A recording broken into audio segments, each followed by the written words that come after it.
Oh, that's too long. We're not doing that one. So here they talk about, also they want you to have the names and telephone numbers of the doctors that you've seen in the last 5 years. You know, the name and the dosages of your medication, because, you know, the examiner doesn't want to be there waiting while, you know, they're trying to find all this information. So usually when they schedule the exam, they remind the client, you know, of these things. Yeah, we don't want that. List of medical conditions that they've had, and then the things that they can do to prepare for the exam. To have a picture ID, they definitely need that. They want to limit their salt intake at least 24 hours prior to the exam. Definitely refrain from alcohol within 24 hours prior. I usually say, if at all possible, a couple days. Believe it or not, strenuous exercise has a huge importance in having the exam results coming out positive. Reason being is, and you might have already seen this, like having protein in the urine.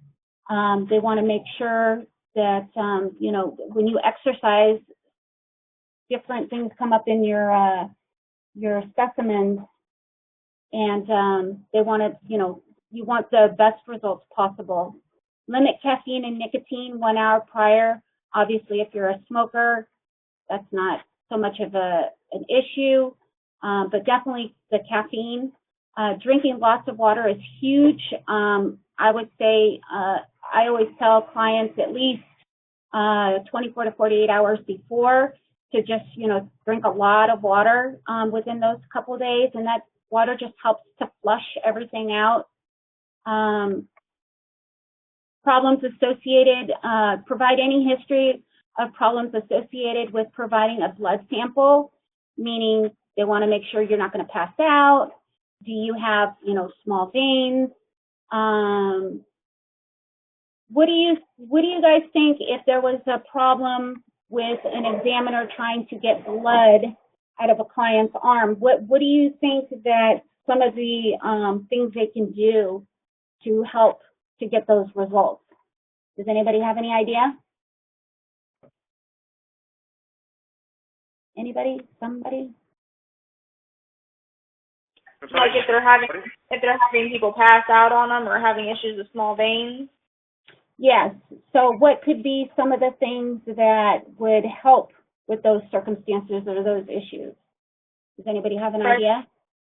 Fresh air for someone who passes out, helping keep them calm. I mean, and, you know, to drink a lot of water, that helps too. But also, and the examiners know this as well, if you have somebody that, you know, has veins that are hard to try to find or anything like that, they will recommend, or they'll do on their own, to use a butterfly needle. What do you guys think a butterfly needle is? Is it very small? I'm sorry, what? Is it very small? Right, correct. So that, you know, if they are trying to poke around and trying to get somebody's blood from a vein, they're, you know, it makes the results a lot more pleasurable.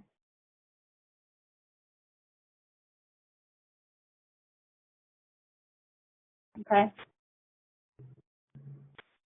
1 second here. Limit caffeine, drink a lot of water, provide history of problems associated with providing blood samples. We talked about that. Definitely a good night's sleep is that's definitely recommend that as well. And then it says, have any application paperwork that was sent to you available and ready for the examiner unless otherwise instructed. So those are important parts. The exam providers, usually when they call, like I said, when they schedule the exam and such, they will go over these things because they want, you know, the results to be favorable too. And they want to make sure that the client is aware of all the things that they can do to make the results more positive. Okay? Anybody else have any questions? So the examiner, when they contact the insured, they will go over this list of stuff with them prior to the exam? Yes. And you might periodically have, you know, an insured or actually an agent, you know, go over them with you as well, especially if they're a newer agent and inexperienced and not familiar with the process.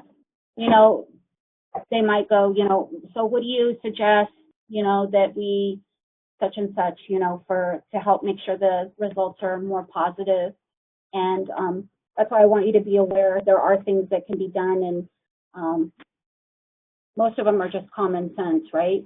But until you're put in front of the situation, you wouldn't know, you know, what to answer, how to answer it properly. Okay, so this is IMS. This is a company, one of the companies that does the insurance exams.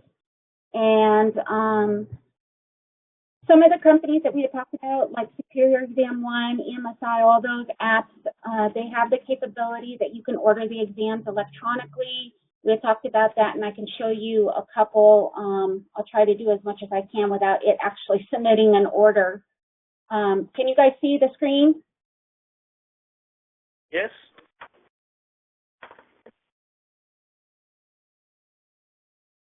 So I'm sure your GA that you work for will be, you know, they'll give you the sign-on and the account information where you can check status for the exams.